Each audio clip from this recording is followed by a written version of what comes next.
Shalom Alekim semua kepada para pelajar di Institute College Roh Kudus, Holy Spirit Institute College, kepada para permisah-pemisah dan juga murid-murid Kristus, pengikut-pengikut Yesus yang setia melayani Dia. Saya katakan kasih karunia, anugerah daripada Tuhan kita Yesus Kristus dan daripada Allah Bapa yang mengasihi kita melalui pimpinan Roh Kudus-Nya menyertai Anda. Kembali Bishop ingin meneruskan rungkaian pencerahan daripada kitab Injil Yohanes, salah seorang daripada apostol atau rasul Tuhan yang dipakai oleh Roh Kudus untuk menulis kata-kata profetik dan menyaksikan sendiri pengajaran-pengajaran daripada Tuhan kita Yesus Kristus.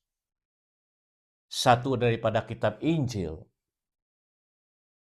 yang telah diwartakan sebagai kitab asli dan diterjemahkan ke dalam bahasa-bahasa, termasuklah bahasa Indonesia, bahasa Melayu, dan sebelumnya kita sudah sampai ke bab yang ke-10 selesai.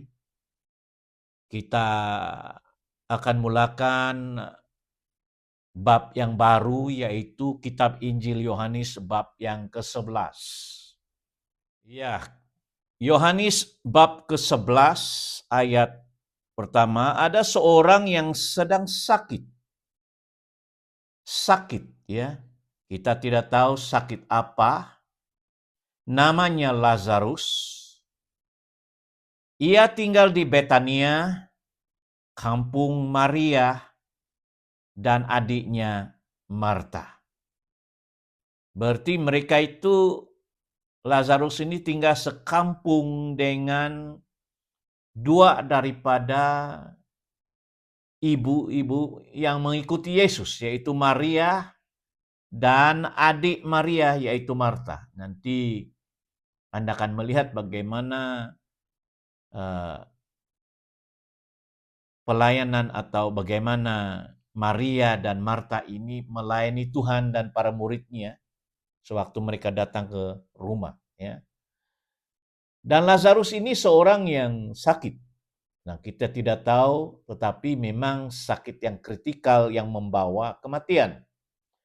Ini dikatakan dalam ayat 2, Maria ialah perempuan yang pernah meminyaki kaki Tuhan, yang dengan minyak mur dan menyekahnya dengan rambutnya. Jadi kita tahu bahwa Maria ini adalah seorang yang hidupnya tidak benar, ya. Kayaknya di pandangan masyarakat itu pelacur begitu. Nah. Dan saya teringat kisah ini bagaimana Maria melihat Yesus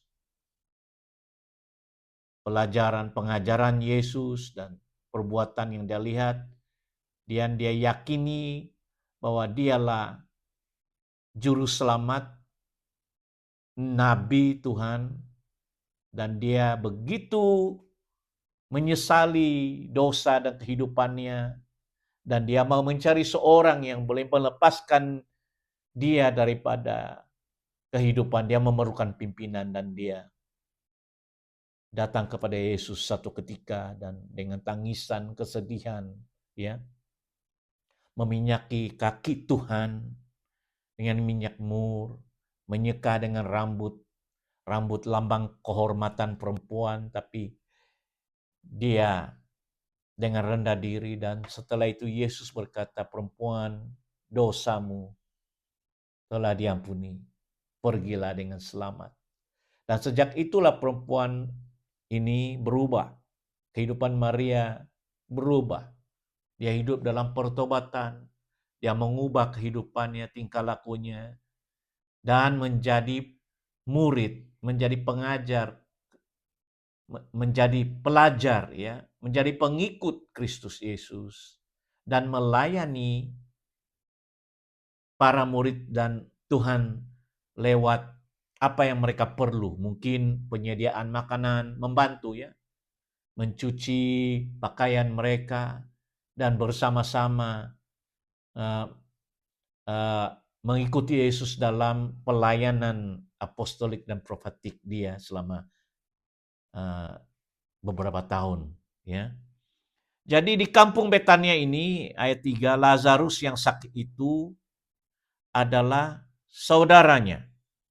Jadi di sini lagi diterangkan bahwa rupanya Lazarus ini adalah juga saudara, ya, family.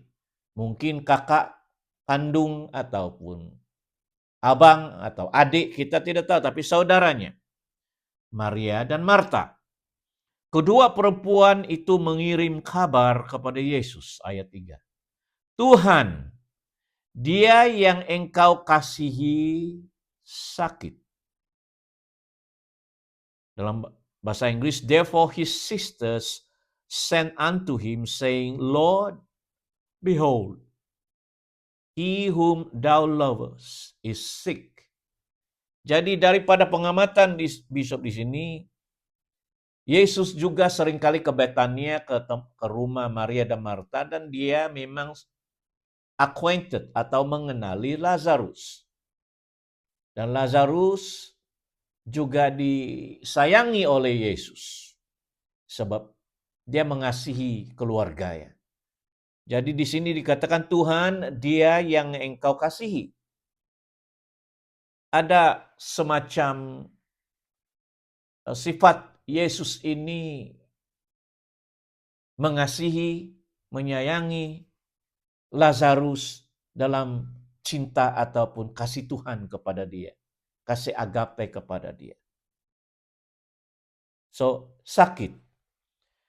Ayat 4, ketika Yesus mendengar kabar itu, dia berkata, saya rasa dia berkata kepada para murid-muridnya, penyakit itu tidak akan membawa kematian, tetapi akan menyatakan kemuliaan Allah.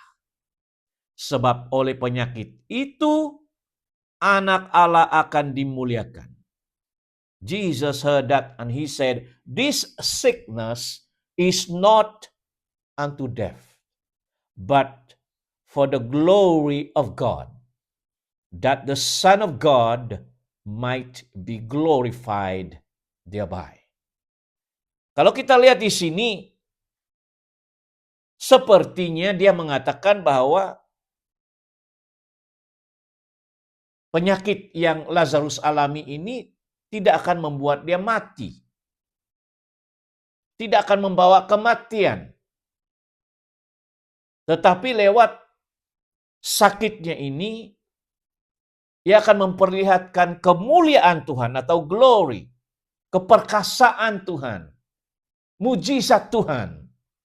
Yesus sudah berprofetik atau bernubuat apa yang bakal terjadi sebab dia mengetahui hari esok.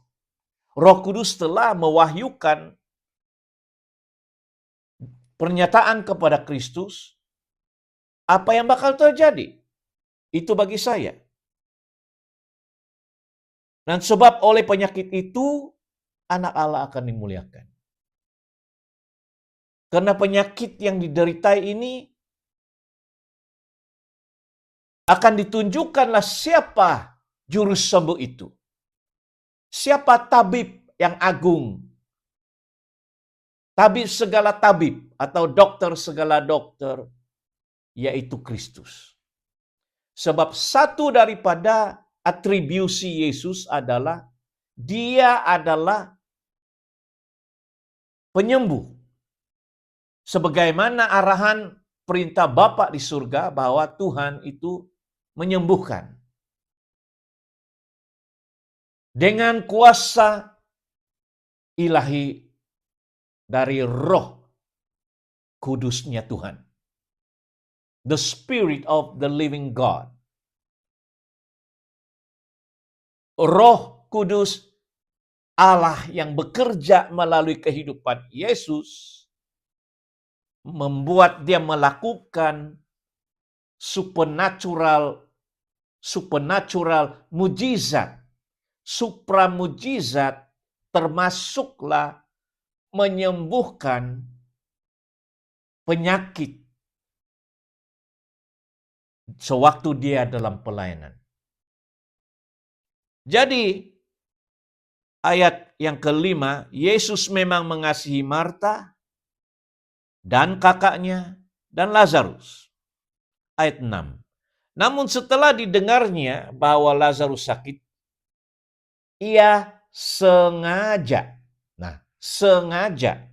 tinggal 2 hari lagi di tempat di mana ia berada. Berarti sedang Lazarus ini bergumul menghadapi penyakit yang fatal ya di Betania, dan ada laporan daripada kakak atau saudaranya Marta Maria kepada Yesus bahwa Lazarus itu sakit yang kritikal. Yesus masih berada di satu tempat. Dia tidak pergi segera mengunjungi. Bahkan dikatakan dia sengaja. Sengaja maksud dia tahu dia boleh pergi saja dan menumpang tangan atau menyembuhkan Lazarus, tetapi dia sengaja melengah-lengahkan kedatangannya.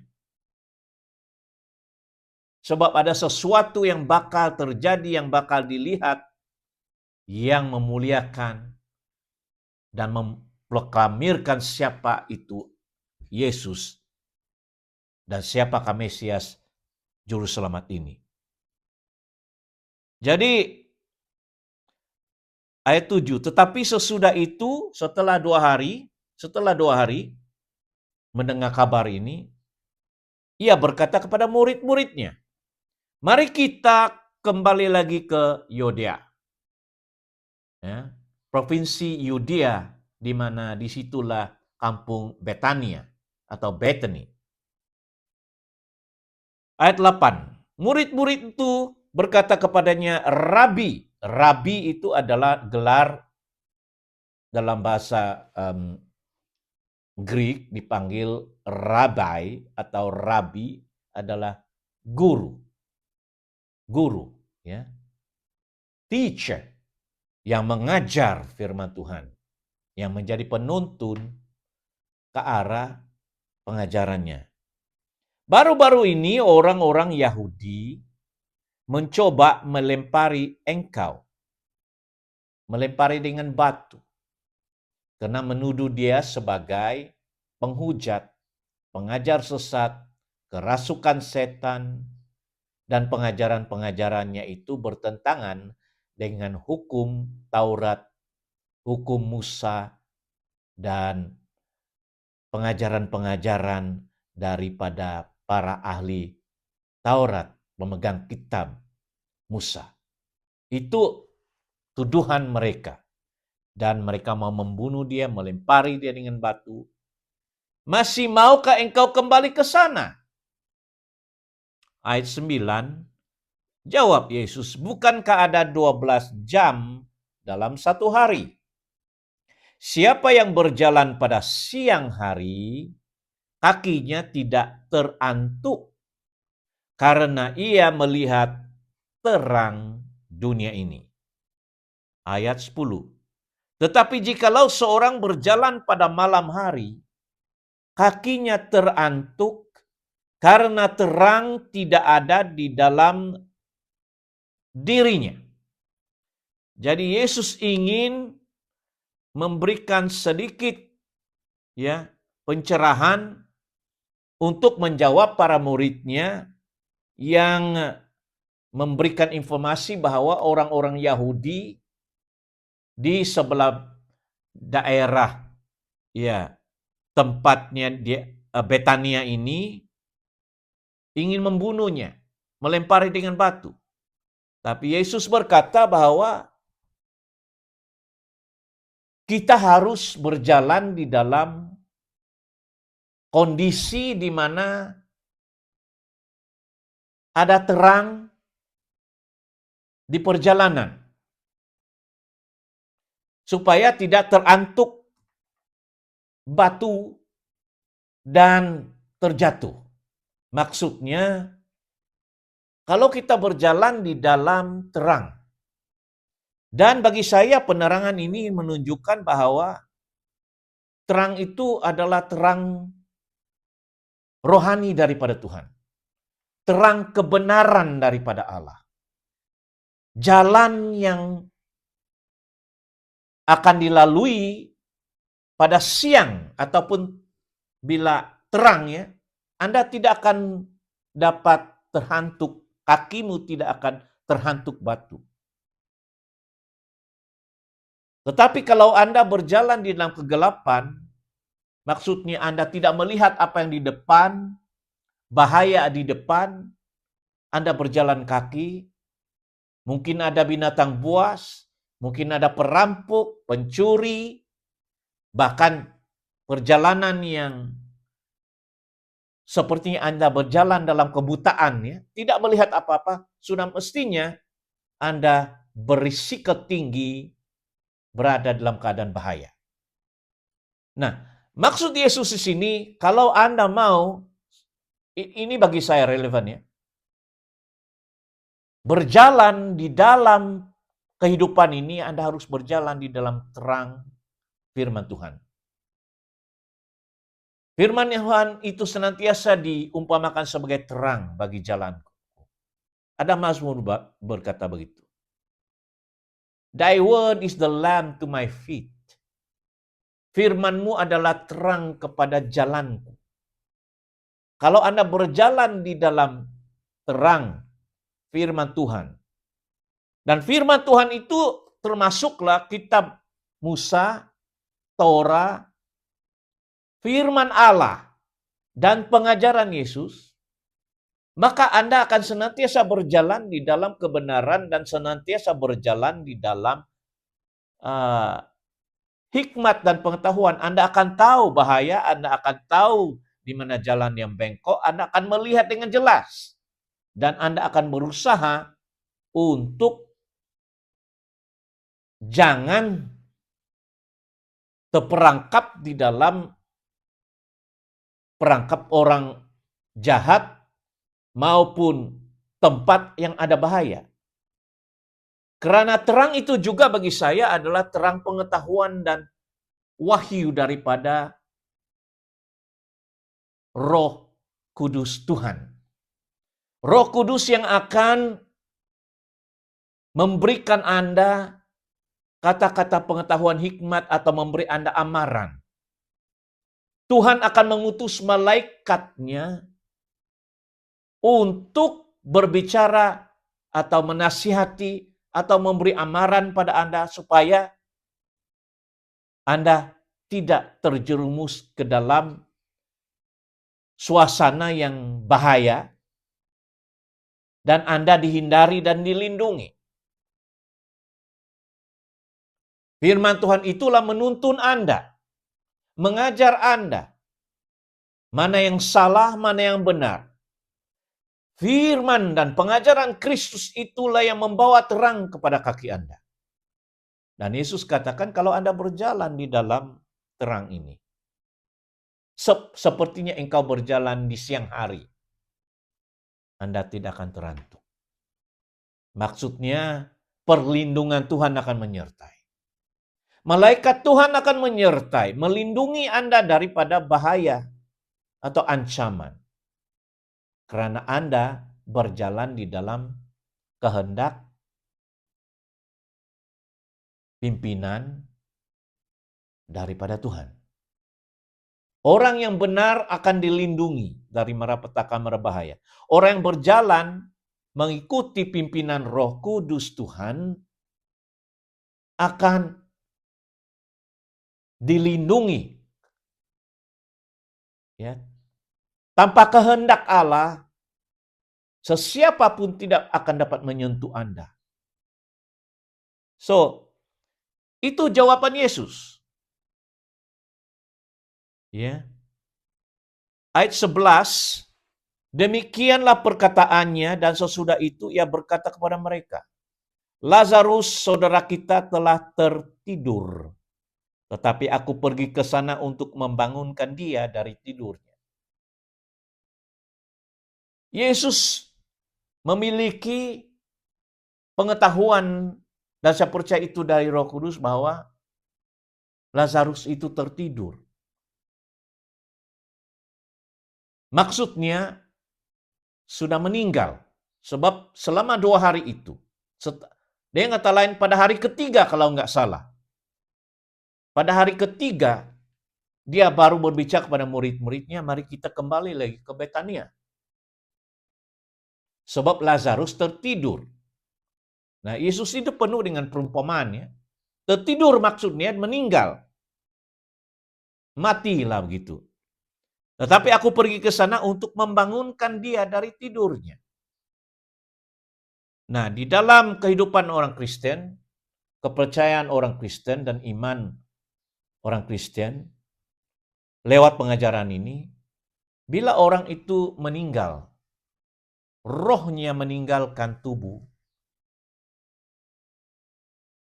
dan bersama dengan Kristus di surga, di paradise ya, di Firdaus. Tapi tubuhnya itu bagi Yesus, bagi pengajaran kita tertidur sementara waktu. Mati di pandangan orang, tetapi hanya tubuh jasmaninya. Tetapi pribadi oknum yang sebenar-benar yaitu makhluk roh yang dalam diri kita ini tidak akan mati. Tetap hidup kekal. Cuma selama kehidupan kita di dunia ini, apakah kita hidup di dalam kebenaran firman Tuhan dan hidup benar, atau hidup mengikuti perbuatan-perbuatan jahat, setan dan iblis, roh jahat dan jin, melakukan perbuatan-perbuatan yang bertentangan dengan perintah Tuhan, dengan hukum-hukum Torah Musa, maupun hal-hal kejahatan-kejahatan yang bertentangan dengan sifat kodrat daripada firman Tuhan. Kalau orang itu hidup tanpa pertobatan sedemikian, maka bila dia mati, rohnya itu akan bersama di dalam kerajaan iblis. Kerajaan kegelapan di alam roh. Di alam roh ada 2 tempat. Satu Firdaus. Tempatnya Allah bertakhta di situ. Surga. Satu yang dipanggil neraka. Kerajaan gelap, kerajaan iblis. Dan orang bertanya di mana surga, di mana kerajaan surga, di mana kerajaan gelap atau neraka, kerajaan iblis. Seringkali dari keyakinan besok kerajaan surga itu di atas, di angkasa, di Sebab Yesus berdoa kepada Bapa, dia menengadah ke langit. Manakala kerajaan setan dan pengikut-pengikutnya berada di dalam, di bawah. Ada orang berkatakan di pusat bumi ini. Tempat tinggalnya iblis dan kerajaannya. Jadi, bila orang meninggal, malaikat Tuhan, itu pengajaran Alkitab ya, akan datang mengambil roh manusia yang menjadi pengikut Kristus itu ke Firdaus, ke tempatnya istirahat di surga. Manakala roh orang jahat itu akan dibawa oleh roh setan ke dalam kerajaannya di bawah sana yang dipanggil neraka. Itulah hakikatnya. Manusia badani ini ya 100 tahun, 150 tahun. Bila kita meninggal kembali ke tanah, tetapi roh dalam diri kita itu akan berpisah. Roh dan jiwa itu. Tempatnya kemana? Bagi mereka yang belum bertobat. Meninggalkan dosa. Dan percaya kepada pengajaran Kristus. Sebab Yesus itulah juru selamat. Satu-satunya jalan keselamatan dan hidup. Melalui kehidupan Yesus, kita percaya. Dan dia yang menjadi penyelamat kita daripada dosa dan ketidakbenaran. Nah, di sini kita melihat ayat 13, tetapi ayat 12, maka kata murid-murid itu kepadanya, Tuhan, jikalau ia tertidur, ia akan sembuh. Murid-murid Tuhan itu menyangka yang dimaksudkan Yesus hanya tertidur. Dan dia akan bangun. Sembuh dari penyakit. Yesus berkata dalam ayat 13, tetapi maksud Yesus ialah, tertidur ialah dalam arti mati. Mati. Sedangkan sangka mereka Yesus berkata tentang tertidur dalam arti biasa. Jadi Anda harus hati-hati. Kalau Anda membaca kitab Injil, Matius, Markus, Lukas, Yohanes ini, perkataan Yesus itu penuh dengan perumpamaan kadang-kadang, simbolik. Jadi Anda harus betul-betul perhatikan. Ya, apa saja tindakan Yesus dan apa yang diajarkan, jangan Anda secara langsung menerjemahkan itu atau mengartikan itu secara logika tanpa betul-betul menyelidiki. Seperti baru tadi Yesus mengajar, memberi jawaban, bukankah ada 12 jam dalam sehari? Orang yang berjalan di dalam terang itu tidak akan terhantuk batu kakinya. Nah, itu jawaban Yesus kepada murid-murid yang berkata, Tuhan, kalau engkau kembali ke Betania, ke Yudea ini, Anda akan dibunuh, dilempari. Nah, jawaban Yesus itu satu semacam perumpamaan untuk memberi pemahaman kepada mereka pentingnya berjalan di dalam terang Tuhan. Jangan ambil secara literal ya. Banyak lagi pengajaran Yesus itu penuh dengan perumpamaan yang Anda harus memahami. Ya. So, di sini bila dia katakan tidur, maksud Yesus itu mati. So, ayat 14, karena itu Yesus berkata dengan terus terang, Lazarus sudah mati. Tetapi syukurlah, aku tidak hadir pada waktu itu, ayat 15. Sebab demikian lebih baik bagimu, supaya kamu dapat belajar percaya. Supaya kamu dapat belajar percaya. So, percaya itu bukan hanya menerima, tapi Anda harus belajar bagaimana mempertaruhkan kepercayaanmu kepada Tuhan. Itu satu pelajaran. Ada karunia iman. Iman itu percaya. Tetapi harus juga ada pelajaran di situ. Anda akan melalui satu tragedi, musibah, satu hal yang membuatkan Anda belajar bagaimana bersandar kepada Tuhan dan janji dan firman-Nya. Itu mempelajari. Supaya engkau belajar bagaimana percaya. Marilah kita pergi sekarang kepadanya. Ayat 16, lalu Thomas, salah seorang daripada 12 murid Yesus, yang disebut Didimus, berkata kepada teman-temannya, yaitu murid-murid yang lain, marilah kita pergi juga untuk mati bersama-sama dengan dia. Satu statement yang siap. Maksudnya dalam bahasa Inggris ada perumpamaan yang dikatakan, swim or swing, I'll be with you. Maksud dia mengikuti Yesus, mati bersama-sama dengan dia, atau hidup bersama-sama dengan dia. Thomas memberikan kata-kata dorongan untuk mengikuti Yesus. Sebab nyawanya dia percayakan kepada Kristus. Amin.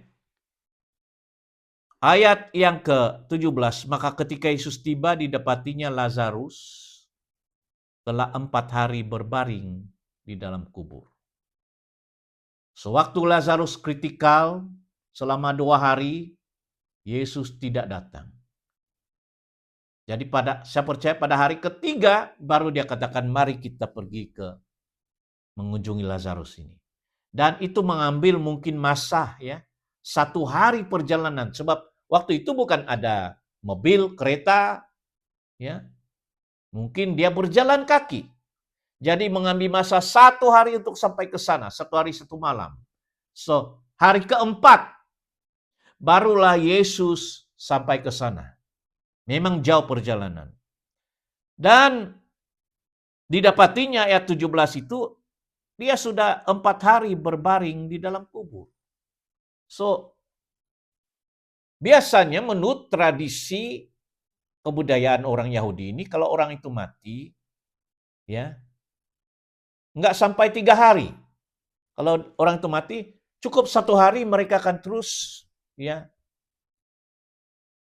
menguburkannya. Dan kuburan waktu itu bukanlah di dalam tanah. Mereka ada semacam gua yang ditutupi dengan pintu batu besar untuk menutupi. Mereka letakkan mayat itu yang dikepani, ditaruh murka, di dalam kubur itu, di dalam gua itu. Diletakkan badan itu begitu. Lalu batu itu ditutupi. Itulah cara penguburan mereka. Itu kebudayaan mereka memang. Setiap negara atau kumpulan atau setiap suku itu ada kebudayaannya sendiri, cara-cara mengubur. Tapi dalam hal ini mayat Lazarus itu setelah dikapani dengan kain putih, dibersihin lalu diletakkan di dalam kuburan berbentuk gua batu. Lalu ditutupi dengan batu sebagai pintu untuk masuk ke sana. So, sudah 4 hari dia dikubur di sana. Itulah saya katakan mungkin 4 hari, 5 hari baru Yesus sampai. Jadi Betania ayat 18 terletak dekat dengan Yerusalem. Kira-kira 2 mil. 2 mil atau 2 batu. Atau lebih kurang hampir 3 kilometer lah daripada kota Yerusalem. Ayat 19, di situ banyak orang Yahudi telah datang kepada Marta dan Maria untuk menghibur mereka berhubung dengan kematian saudaranya.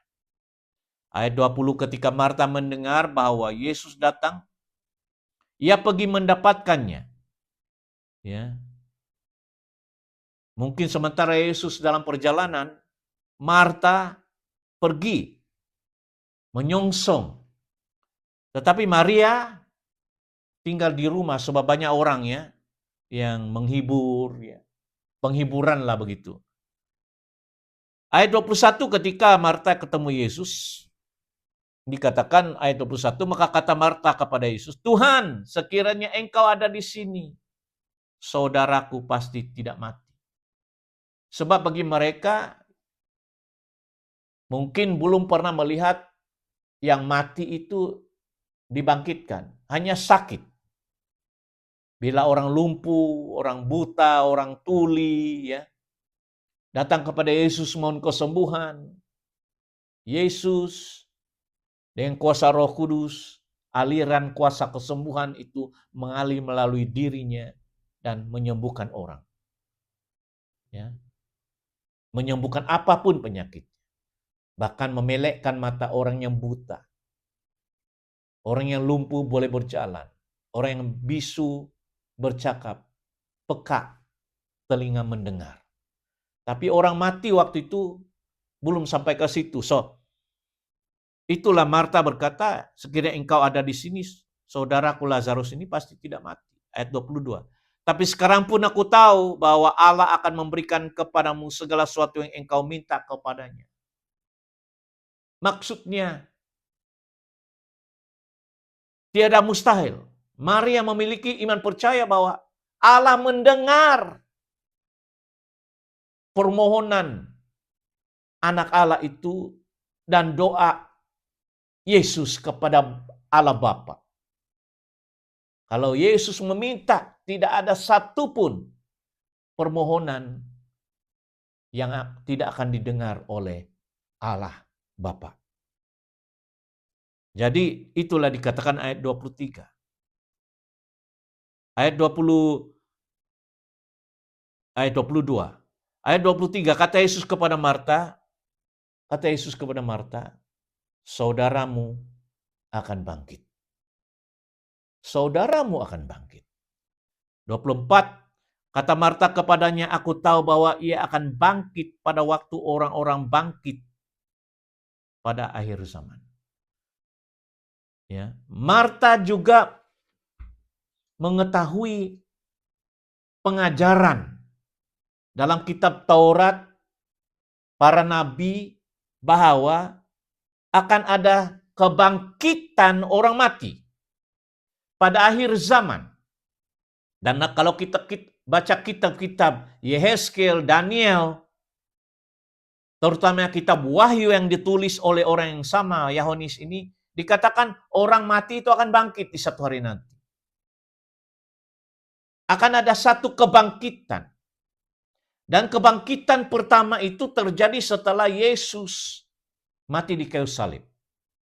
Ini satu pelajaran yang mungkin kebanyakan orang tidak tahu. Tapi kalau Anda membaca kitab Matius, Markus, Lukas, dan Yohanes, dikatakan setelah Yesus menghembuskan nafasnya di kayu salib, terjadi gempa bumi dan dikatakan kuburan-kuburan itu terbuka dan orang-orang yang mati, tidak tahu berapa ribu tahun itu orang-orang suci, bangkit dari kubur dan keluar, memperlihatkan diri di kota Yerusalem. Jadi Yesus setelah 3 hari dikubur, dia bangkit. Dia bangkit waktu itu bukan seorang-seorang. Ada kebangkitan orang sewaktu Yesus mati di kayu salib. Karena kuburan itu, Yesus dalam roh masuk ke alam maut dan membebaskan orang-orang yang di dalam tawanan perjanjian lama. Dan orang itu bangkit dari kubur. Itu kebangkitan yang pertama. Dan akan terjadi lagi kebangkitan akhir zaman. Sebagaimana Paulus dikatakan dalam suratnya di Tesalonika, Yesus akan datang di angkasa dan malaikat archangel itu, ketua malaikat akan membunyikan sakakala atau sofa itu, dan orang-orang yang mati di dalam Tuhan itu, maksudnya badannya itu, bukan rohnya, rohnya itu memasuki kembali, Roh Kudus membangkitkan mereka untuk bersatu dengan roh kembali, roh manusiawi mereka di surga.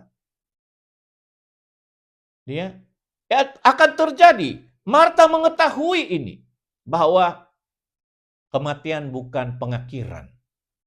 Tetapi kematian adalah perpindahan makhluk yang sebenarnya, yaitu roh kita, ke alam roh.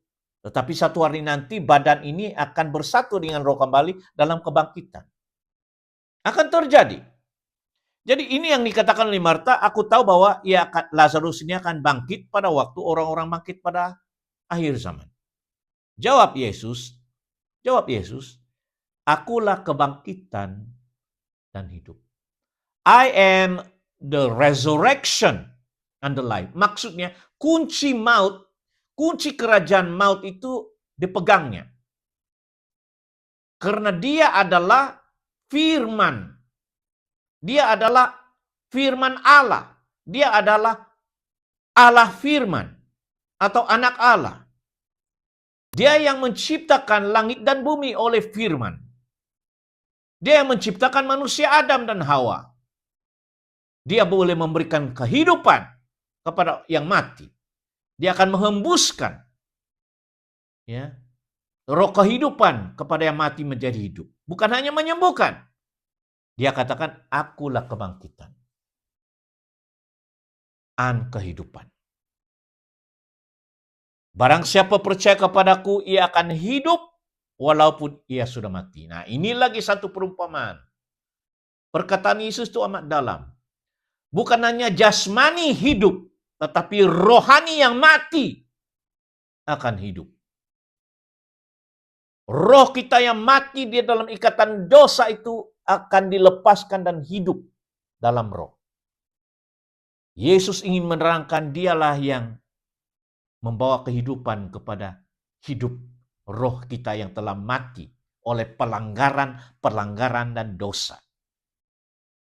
Rasul Paulus katakan, kita yang dahulunya mati, kita telah mati, jiwa kita mati, roh kita mati oleh dosa dan pelanggaran. Sehingga kita buta, kita tuli, tidak melihat kebenaran dan mulai mengikuti kejahatan. Kita buta, kita telah mati secara rohani. Tidak melihat mana yang benar dan yang salah. Kita mengikuti pengajaran yang sesat dan pengajaran yang benar. Sebab mata kita telah dibutakan. Mati rohaninya maksudnya. Dan Yesus katakan bukan hanya jasmani. Di sini Yesus ingin menerangkan bahwa kematian rohani, kematian jasmani. Dia katakan aku adalah kebangkitan. Jasmani, orangnya mati boleh dibangkitkan kalau Yesus memerintahkan. Dan hidup. Hidup maksudnya orang yang mati rohani. Orang yang buta rohani. Pekat rohani. Tidak dapat mendengar. Tidak dapat membedakan mana satu yang benar, mana yang salah. Bahkan dia mati maksudnya terikat. Dia tahu itu salah, tetapi dia tidak terlepas. Dia tidak mampu melepaskan diri daripada kesalahan. Dia terus melakukan dosa. Dia tahu itu dosa, tapi dia tidak terlepas dari ikatan itu. Dia mau melakukan dosa. Dia tahu ini yang baik. Ini yang benar. Dia mau mengikuti jalan yang baik, tapi tidak mampu. Karena dalam dirinya tidak ada yang baik. Sudah mati, diikat oleh dosa, dipengaruhi oleh iblis, oleh pengajaran yang tidak benar, dan dia tidak dapat membedakan di mana pengajaran yang benar dan pengajaran yang salah. Dan karena kegelapan ini telah membutakan, dia ikut pengajaran setan, pengajaran jin, pengajaran yang jahat. Ya. Dan sangkanya itu adalah jalan yang benar. Jalannya Tuhan. Jalannya yang disediakan untuk kita dapat ikut. Saudara, itulah agama-agama ini diwujudkan. Agama itu seharusnya menjadi pegangan kita, prinsip kita untuk menjadi manusia yang baik. Seperti perintah hukum itu. Jangan mencuri. Jangan membohong, jangan membunuh, jangan berlaku cabul, hormati sabat atau hormati hukum, jangan membenci, jangan cemburu, ya, Jangan hancurkan diri kau dengan dada, jangan hancurkan diri paru-paru itu dengan rokok, dengan alkohol. Jangan binasakan tubuh kita itu. Jangan binasakan kesehatan, sebab Tuhan menciptakan kita manusia sempurna yang sehat. Orang berkata, tunjukkan Alkitab firman Tuhan dikatakan jangan merokok, jangan minum alkohol. Memang tidak ada. Tetapi apakah itu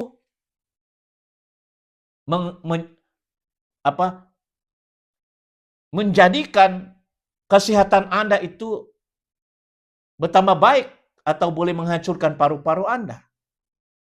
Apakah kemabukan itu bila engkau sudah mabuk, Anda menjadi orang sedar atau tidak sedar? Begitu.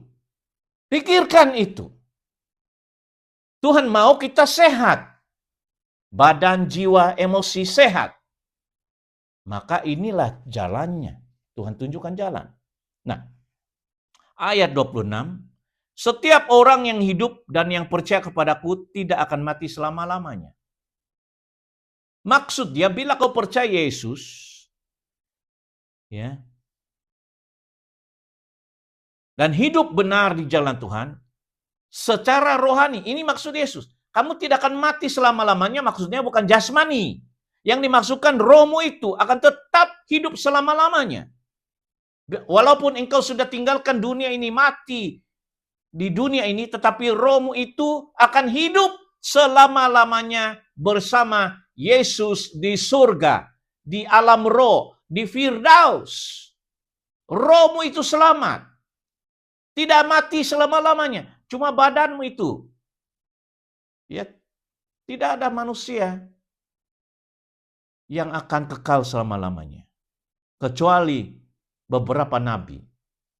Dikatakan Nabi Yehezkiel, Nabi Elia Nabi Elia tidak mati. Dia diangkat ke Tuhan. Ada satu lagi yang Nabi Perjanjian Lama, Nabi Inok. Nabi Inok. Dalam kitab Kejadian dikatakan dia berjalan bersama Tuhan dan Tuhan datang dan mengangkat dia ke surga dan tidak ditemukan. Maksudnya dia tidak mati. Ada. Dan sudah pastinya Yesus. Hanya 3 hari saja dikubur, tapi rohnya pergi ke alam maut untuk melepaskan orang di penjara dan dia bangkit kembali. Nah, ada 3 manusia begitu yang tidak mengalami kematian. Nabi Inok, Nabi Elijah, dan Kristus. Tapi Kristus itu dia mengalami kematian, merasa apa itu kematian 3 hari saja, dan hari ini dia hidup selama-lamanya. Tapi yang lain semua manusia akan mati di satu hari nanti. Amin. Tapi kita semua akan dibangkitkan. Dan setiap orang yang hidup dan percaya kepadaku tidak akan mati selama-lamanya. Percayakah engkau akan hal ini? Yesus bertanya. Ayat 27, jawab Marta, ya Tuhan, aku percaya bahwa engkaulah Mesias, anak Allah. Dia yang akan datang ke dalam dunia. Yesus berkata, aku kebangkitan. Akulah hidup. Akulah akulah Z. Akulah Alfa dan Omega. Dia yang memegang kunci maut, kerajaan maut. Dia yang memegang kunci kematian. Kalau dia inginkan orang itu tidak mati, dia akan bangkit dari kematian. Itu maksudnya. Sesudah berkata demikian, ia pergi memanggil saudaranya Maria dan berbisik kepadanya, guru ada di sana dan ia memanggil engkau. Ayat 29. Mendengar itu Marta segera bangkit lalu pergi mendapatkan Yesus. Tetapi waktu itu Yesus belum sampai ke dalam kampung itu, ia masih berada di tempat Marta menjumpai dia. Ayat 31. Ketika orang-orang Yahudi yang bersama-sama dengan Maria di rumah itu untuk menghiburnya melihat bahwa Maria segera bangkit dan pergi keluar, mereka mengikutinya karena mereka menyangka bahwa ia pergi ke kubur untuk meratap di situ. Kita akan sambung kembali di dalam bab seterusnya ayat ini ya. Dalam modul seterusnya. Tuhan memberkati. Amin.